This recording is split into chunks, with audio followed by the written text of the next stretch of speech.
గురుగారు, ఉగాది పర్వం ఎన్నో సంస్కృతి సాంప్రదాయాల మేలు కలయిక. అటువంటి ఈ ఉగాది రోజున ఆచరించవలసినటువంటి విధి విధానాలు ఏంటి? ఉగాది నాడు సూర్యోదయానికి ముందరే నిద్రలేవాలి. ప్రతిరోజు సూర్యోదయానికి ముందరే నిద్రలేవటం అనేది భారతీయ సాంప్రదాయం. పర్వదినాన మాహత్యం కలిగినటువంటి ముహూర్తం కనుక తప్పనిసరిగా ఆ విధి విధానాన్ని ఆచరించాలి. అనంతరము అభ్యంగన స్నానం చేసి కొత్త బట్టలు ధరించి దేవాలయానికి వెళ్ళి వేద ఆశీర్వచనాన్ని తీసుకొని పెద్దలకు నమస్కరించి నూతన వస్త్రాలు ధరించి ఉగాది ప్రసాదాన్ని స్వీకరించి అనంతరము తప్పనిసరిగా పంచాంగ శ్రవణాన్ని చేయాలి. ఇలా ఒక్కొక్క ప్రక్రియకు ఒక్కొక్క ఫలితం ఉన్నది. షడ్రుచులతో ఉన్నటువంటి ఉగాది ప్రసాదము జీవితంలో ఎదుర్కొనే కష్ట నష్టాలకు నిదర్శనంగా నిలబడుతుంది.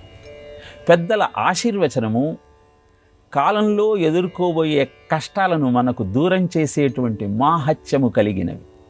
తల్లిదండ్రులకు నిత్యము నమస్కరించేవాడి జాతకంలో ఉండే గ్రహదోషాలన్నీ తొలగిపోతాయని తెలియజేస్తుంది జ్యోతిష శాస్త్రం.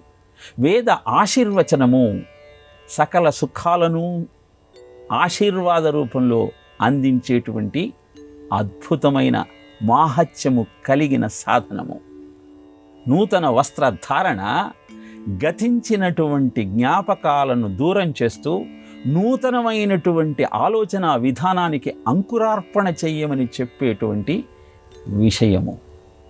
పంచాంగ శ్రవణము సంవత్సరంలో వచ్చేటువంటి పరిస్థితుల వివరణను తెలియజేస్తూ రాశి, నక్షత్రము, పాదము వీటిని అనుసరించి మన ఫలితాలు ఎలా ఉన్నాయో తెలుసుకొని ఆ గ్రహ ప్రభావాన్ని తప్పించుకోవాలి అంటే చేయాల్సినటువంటి పరిహారాలను తెలుసుకొని అవసరమైన స్తోత్రాలను పారాయణ చేసి ఇవ్వాల్సిన దానాలను ఇచ్చి ప్రభావాన్ని తగ్గించుకునే ప్రయత్నం చేయమని చెప్పేటువంటి అద్భుతమైన విజ్ఞానం.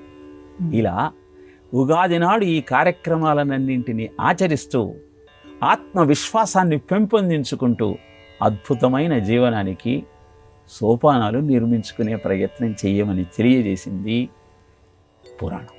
ఆచరిద్దాం, ఆనందిద్దాం.